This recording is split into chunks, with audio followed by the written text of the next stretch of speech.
We've gone and taken as much of the remaining unclaimed Deepwater Guard territory as we can, and built up a little bit of a supply network down there. Now we're about to get into a fight, and despite my displacement craft theme, I have brought in a very, very resource-intensive airship. It's basically the first large craft that I ever built, and it's a very, very meta flying brick, which is sort of the opposite of what I've been doing this go around for the campaign.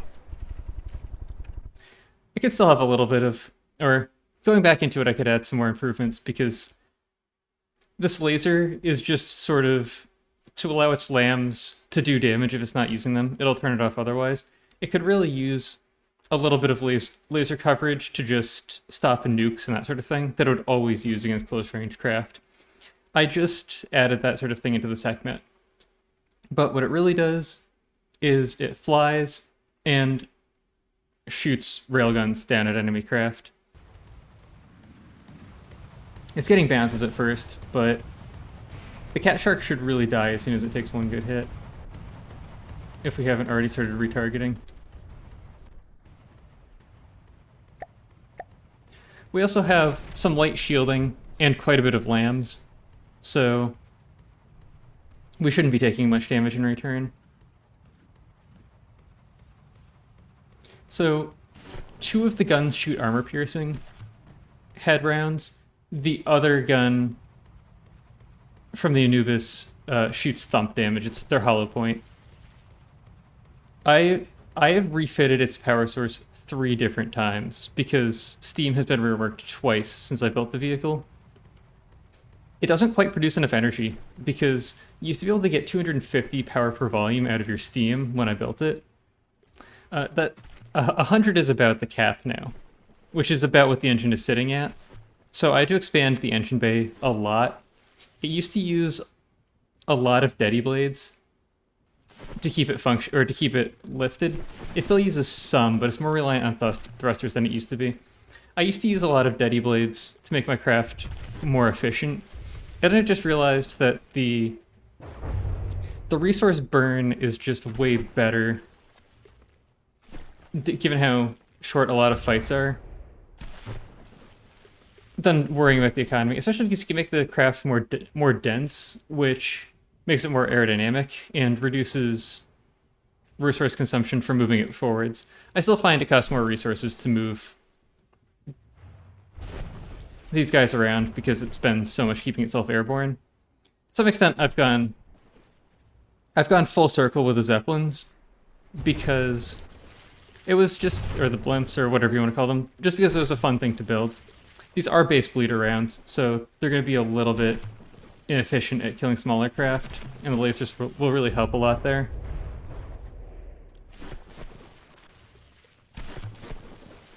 But I didn't build the blimps.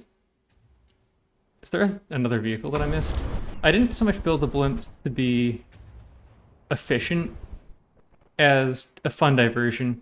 Oh, this is going to cost us a lot of resources just to kill this one guy. I suppose that's what we have the lasers for. I guess this came off the Guernsey, I think. Let's get into the next battle with the big meta brick. Now, I was hoping to use this brick first somewhere else, but the Onyx Watch refused to allow me to be at war with them. This is going to be... Actually, this might be... I really always like to just max out the slider and put everything in. I think this is the case where we can't really get away with that. We just have to not have everything in. Once we've despawned 1 or 2 things, I might try to bring in everything. But right now, there might just be a little bit too much volume. So, next big meta flying brick. It's got railgun on the front, lots of missiles on the back. It's got javelin-style large missiles that float way up and then burn down with a short-range thruster. So watch the thump damage.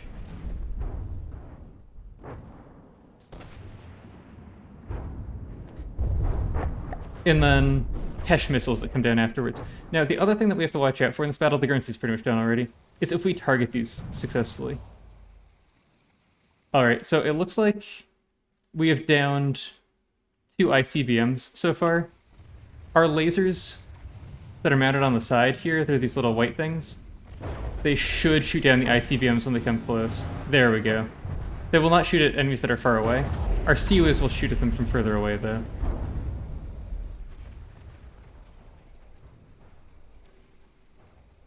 So we do have a massive... Well, I say massive energy drain. It's not terrible. It really isn't.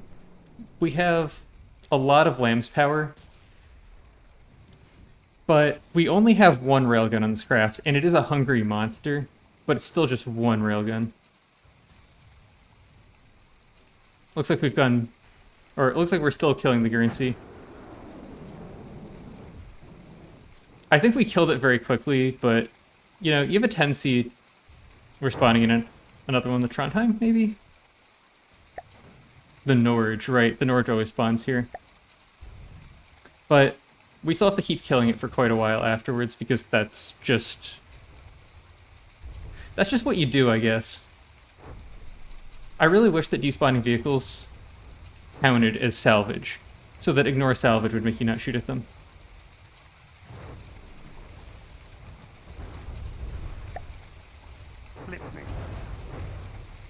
Engaging now. We've actually taken a substantial amount of damage for this vehicle.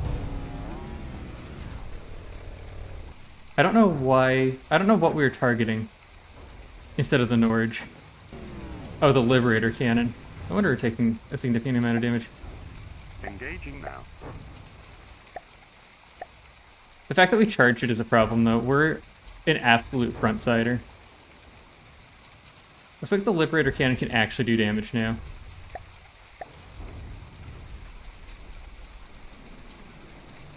Which is a significant change from how it was at one point in the past.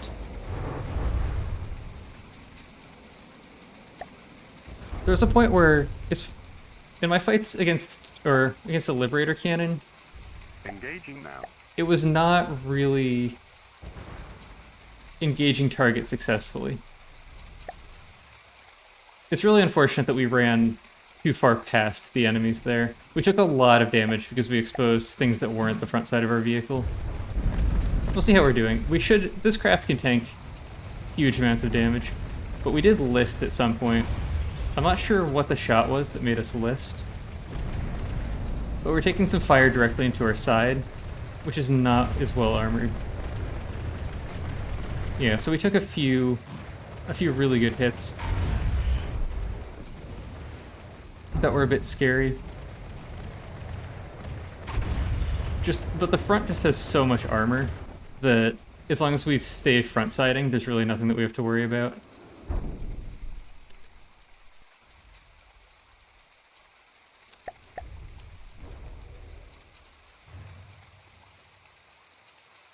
Alright, so all that's left now is annihilating some of these buildings. I sort of wish that you didn't have to kill things that were unarmed in combat. Oh man, our thump must have changed targets. Oh yeah, because the dockyard spawned in. Our large missiles changed targets as they were coming down and missed. I was really thinking that they were about to hit one of these buildings and just cause it to immediately despawn. Fortunately, we do respectable amounts of thump damage, so we should just be able to chew through this. Although we wasted all of our large missile, or all of our huge missiles, and they have a long reload time.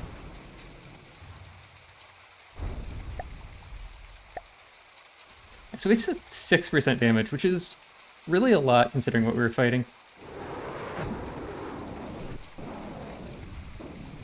Our Thundershock just spawned in. I was wondering where those lasers were coming from. We're finally under the battle size cap. But the Sekhmet actually fights at a relatively close range for this kind of vehicle. And the reason it does that is because the huge missiles do not actually go that far. So it has to be at a reasonably close range or it doesn't achieve good hits with them.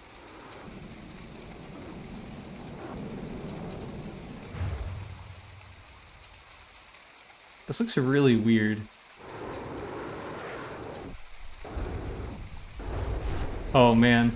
That's a lot of thump damage. That just despawns so many blocks.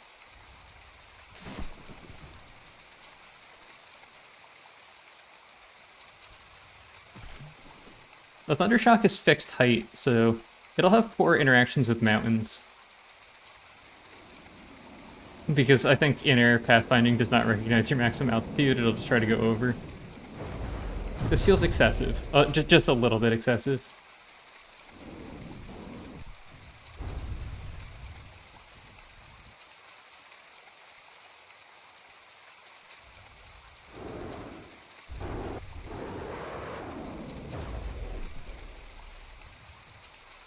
I was really expecting to be able to despawn this entire building with that much thump damage, but I guess we didn't quite get there. Just not that much. 2 damaged. Some really nice Hesh impacts there.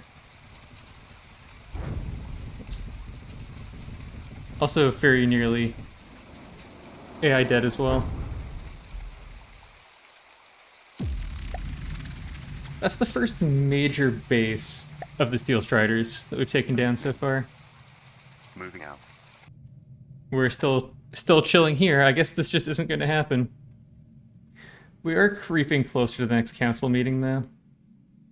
Listening. Moving Looks like we'll get this resource zone, too. Slow growth, but it has a lot in reserve. Receiving. Moving to stockpile to refuel. Oh man, that's rough. They send them all the way up here, then they have to send them all the way back when they need more fuel. Okay, we've pushed our territory a little bit further. The segment has now been repaired, and we've established a forward resource base. Moving out. So we'll be able to more effectively refuel our fleets up here.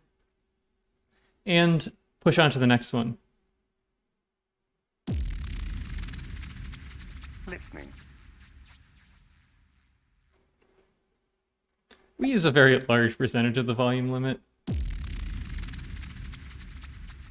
I'm usually willing to turn it up a bit higher, so maybe I will for the next fights after this. Listening. There's really not much here that I think will accomplish a whole lot against us. These turrets are all solvable with lambs.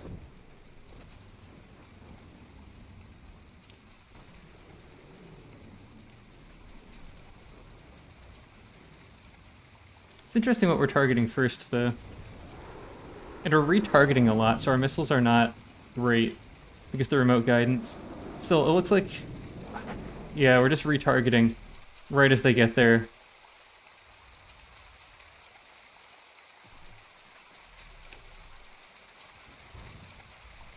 Definitely some lag spikes from the thump damage, but it's always been like that.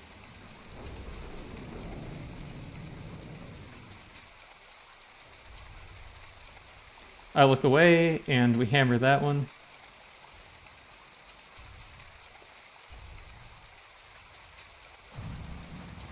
Some nice hits there. Although we do have a reasonable amount of APS power split between our railguns and our Sea-Wiz, we are kind of a missile cruiser. Missiles are just so efficient when they're able to hit decently. It's really hard to beat them. Our missiles don't have a huge amount of firepower because the firepower stats are kind of off on kinetic missiles for how effective they are. But they really hurt. We'll have to see how this fight goes. It's the Albatross versus the Thundershock.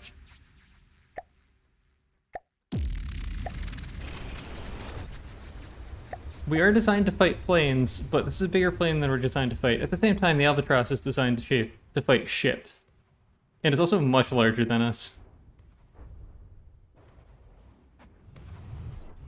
We're not getting a lot of laser damage through.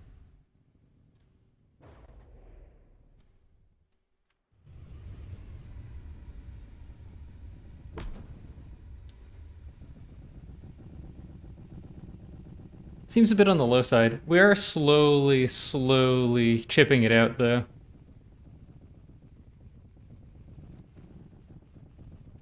But this is starting to reach the level of armor where just one Thundershock is not the most effective.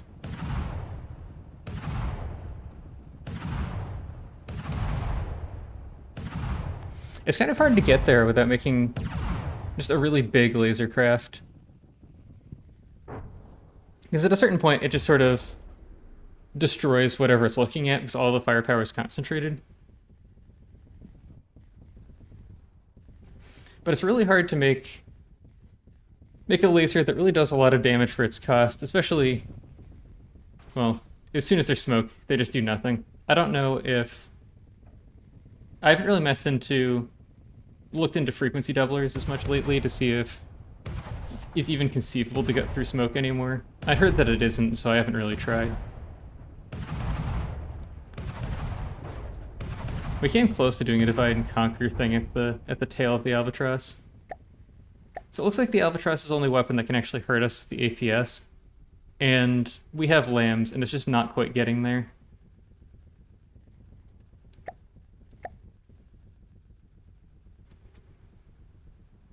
It's not willing to even try to use its missiles against a flying target like this. I've always found the APS barrels that traverse through your craft are a little bit cheesy. Some of our selection choices are interesting. I thought I was set to target clusters of blocks. Perhaps I'm not. A little cheeky shield projector. Well, it finally figured out how to do damage to us. Did 2% damage by ramming us. I'm sure it took damage as well. We're pretty heavy, despite being a blimp. We have a lot of stone.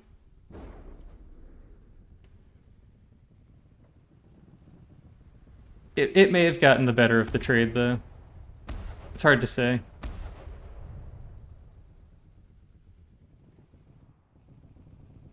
Whatever we've been cutting out recently is definitely destabilized it a little bit. It'd feel cheesy, but maybe I should... I'm not sure if anyone's watched it from the Battleship Brawl series, but go for a sort of a divide and conquer style Lua AI where I just cut craft in half because it dramatically reduces the amount of damage you have to do with the laser to kill them. We got it from low health. We have not been exploding it very effectively. This may be the last big fight that I take against the Steel Striders before the council meeting. I might let them live otherwise, just sort of as an experiment to see what the council meeting is like. Alright, this is a much smaller base without the large volume ships nearby. So we're actually going to spawn everything in, which is really good because the Thundershock will give me much better security against nukes. Still a lot of spawn in lag, though.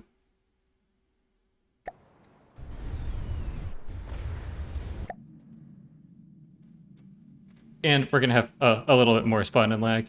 I'm not gonna jank them out of having their largest base. Well, that happened. I'm not sure if we shot it with a railgun. I don't think we did. I think it just exploded. It's also we shot it with a laser as soon as it came out. Didn't leave much of that building, though. Well, we've done a good job at intercepting their smaller craft coming out. Our Sea-Wiz got that nuke. Oh, I think we hit that one with our main guns. It's hard to tell. A little Sea-Wiz bullet could have killed it too. But I really think our main guns got that one. Also could have been a laser that I wasn't paying enough attention to. But I really thought I saw a big bullet make contact with it right before it blew up. I don't think I saw thump damage though, so maybe that wasn't the case. Well, this can be a really annoying fight because these two buildings heal each other. Hopefully, I don't think I've done this fight since the scuttle settings were a thing. So hopefully that's going to make this a lot better. I also don't think I've killed this with a segment before. The segment just has enough overwhelming firepower that this might be feasible. It also brings a lot of thump, and thump is really a good way of killing these flat planes of blocks. That and laser damage.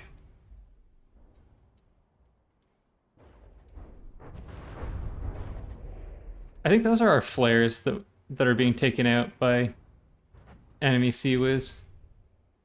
Or at least were. We're still nice and healthy. Second is sitting at 1,700 meters. That is further than I thought. Well, I guess a little bit less than 1,700 meters. We're well behind the target. Unfortunately, this Hesh is not great against targets like this. Oh, and we missed. But it's just a big chunk taken out of it. 2 damage, sustained by repairs. But yeah, it probably hit scuttle settings or something. Because it's not waiting the 90 seconds. That's such a big improvement. Those big piles of healing were such a pain to deal with before, where it would say 2 damage, sustained by repairs 90 seconds, and you just have to kill the whole thing through all of the healing. It made me never want to do these fights unless I had absolutely overwhelming firepower, which I kind of do now. It's just sort of a stomp. If you bring a craft that's that much more expensive than what the enemies have.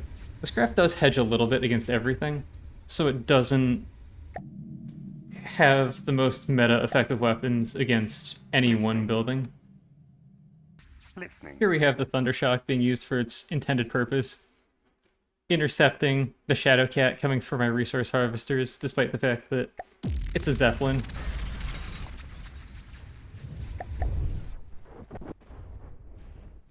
Not a lot of armor on this thing, so it should get shredded pretty quickly. Nice little explosion there. Probably AI dead because we stopped firing. I see a little text wiggling around. Hard to tell. There we go. Zoom out. AI dead. It looks like the Steel Striders are trying to sort of skirt past my fleet to kill some of my bases. So I do have to take these out. Listening. Well, let's give them a shelling with the Anubis. It's an Argonaut and a Spectre. So, if I recall correctly, the Spectre is a relatively medium to large missile craft. It's got some nice smoke, so our lasers won't do much to it, but we're going to be using our lasers for defense, primarily anyway. Yep, so lots of missile gantries on the back. 140 missile firepower left. It probably had more to begin with. We're really going to want to get our thump hits in, because our AP hits are just going to go all the way through it, so unless we hit ammo, they're wasting a lot of damage. But our single thump gun is doing more than our 2 AP guns, just because we're over-penetrating this so badly. Looks like we're still at 100%. I'm not sure this ever had a chance to launch missiles, because we just probably penetrated something important so early. I still haven't seen explosive damage flash up. Maybe I just missed it. But it seems like we've done a lot of damage to it. It's already taken 20%.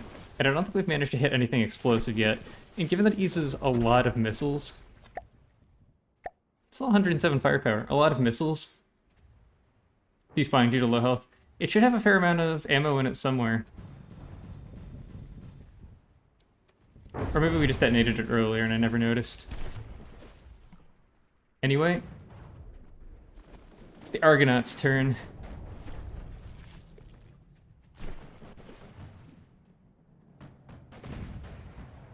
Taking some pretty big chunks out of it.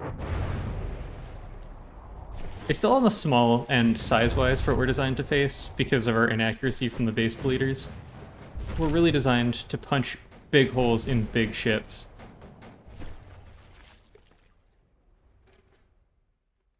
I find it's a little bit easier to shoot down at craft, so I can get away with the base bleeders a little bit more in airships.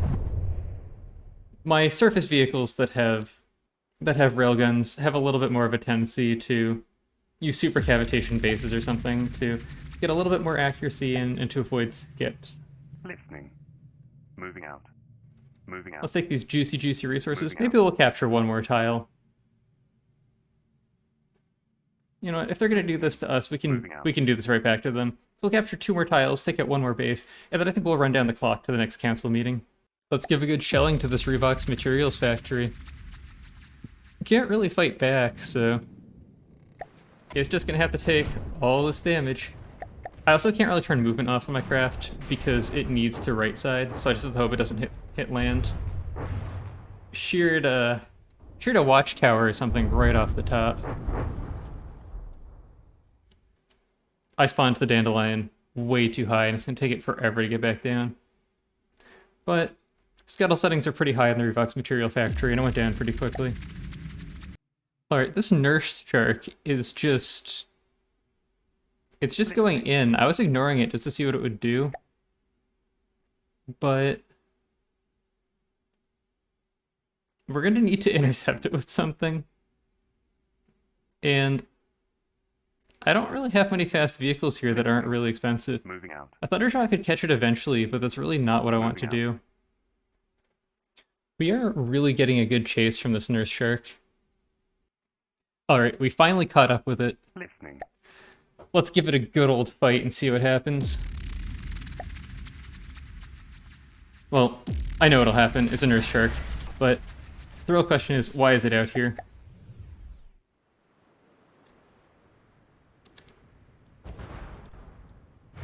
It had nothing on the fleet describing what it was doing. These are pretty cool cockpits. I just have never really found the motivation to spend that much time making them. But I should put that amount of effort into some craft eventually. It's hard to justify putting into every craft because I will never actually complete anything. It takes armies of people to make these factions.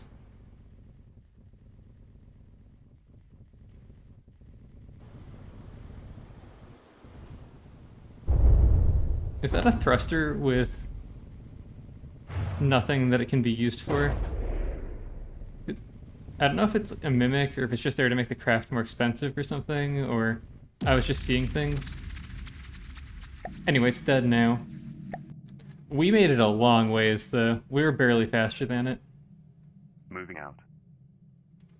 Looks like we finished these capture jobs. Now I can just run the time down to the council meeting, because I don't think that the Steel Striders will attack me at this point. It's not so much that I want to leave them alive, but I want to see as an experiment how the AIs are going to react in the council meeting. Because in theory, they want to maintain the balance of power, so they should try to push us against some of the stronger factions, which monetarily are currently probably the Onyx Watch. Well, really everyone but the Steel Striders, but the Onyx Watch are doing quite well for themselves. The Twin Guard have literally done nothing but pile money the entire time. Like 3 million materials. 2.5 million materials. I don't know. Fighting them will be interesting. It's a medium difficulty preset, so they might not use the materials for that much. But if they just put 6 million materials into Godlies, that's a lot. I would have to really put all of my fleet and all of my metacraft together to deal with that. On the contrary, they just might spend it all in the diplomacy meeting. We'll find out. I've noticed something happening. The Scarlet Dawn are making a strike. AI combats aren't that much fun because you don't get to watch them fight, and there's a good reason for that. I would hate it if you had to watch all of them.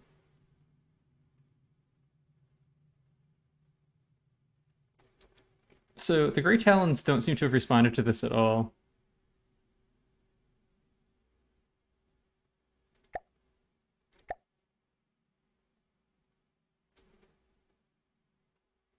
Yeah, so the Scarlet Dawn have taken...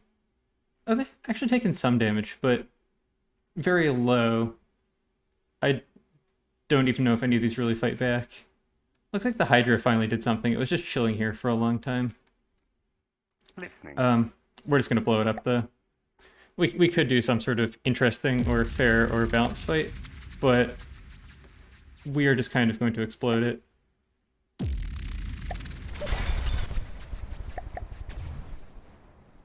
Looks like we missed it with our thump damage, so we probably just overpenned it. Got good thump in that time, though. Another good thump hit. Now it's dead.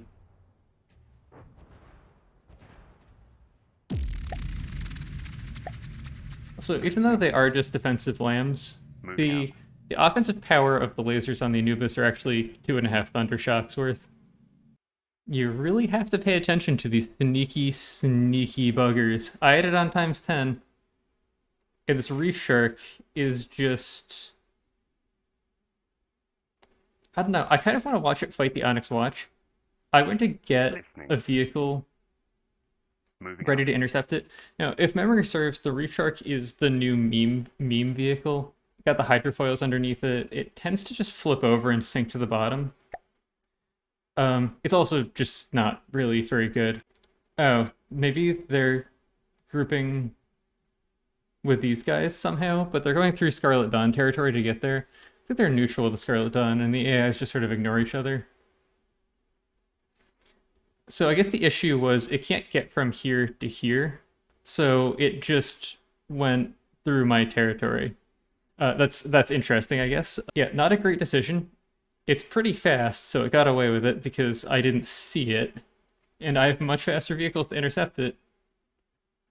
Now, I'm going to try to leave that and the other stuff alive because I feel like there's a good chance that at the council meeting when the powers get rebalanced, the Steel Striders will be on my team next.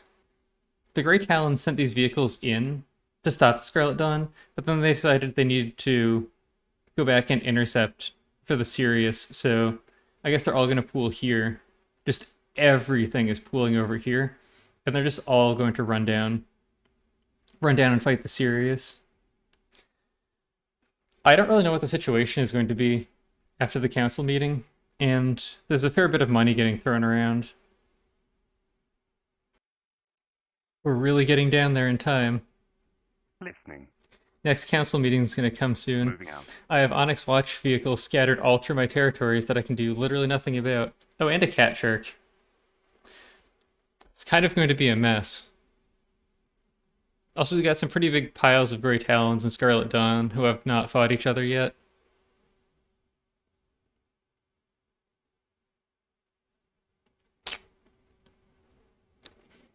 I don't think I can afford this. Guess I just should have killed everyone.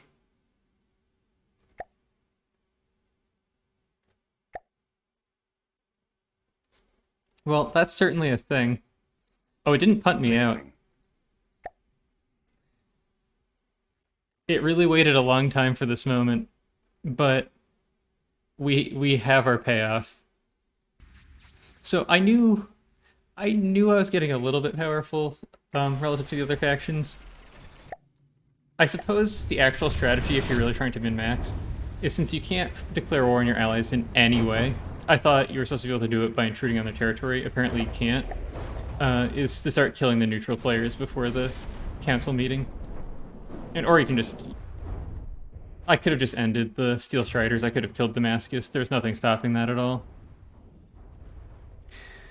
But... here we are. Killing the Onyx Throne.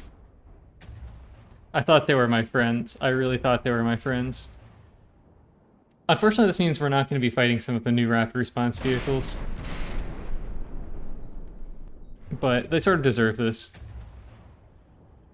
They just go and backstab me. They even have forces all through my land. I mean, maybe I did have the Sekhmet parked on their territory for almost 6 hours. But... you know, they're not that smart. They probably don't realize that. They can't take it into consideration. It seems like the Onyx Throne can actually target me. I don't know if it's my size or if it got upgraded. There was a time when the Onyx Throne didn't seem to be able to target a lot of my vehicles, so its guns would just twitch all over the place and would never actually shoot accurately or hit anything.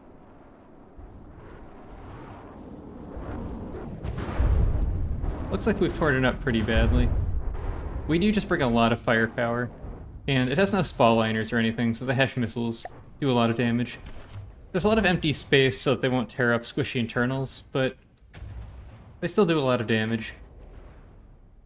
And again, Thump, very effective at tearing down structures like this.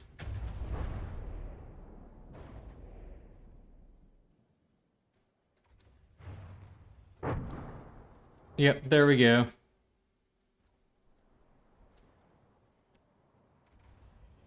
Here lies the Onyx Watch, and King Basil, as I have named him.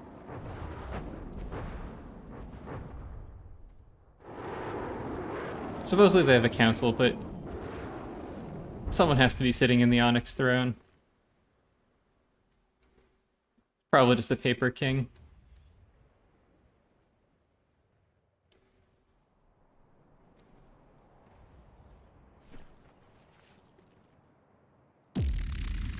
Black gold.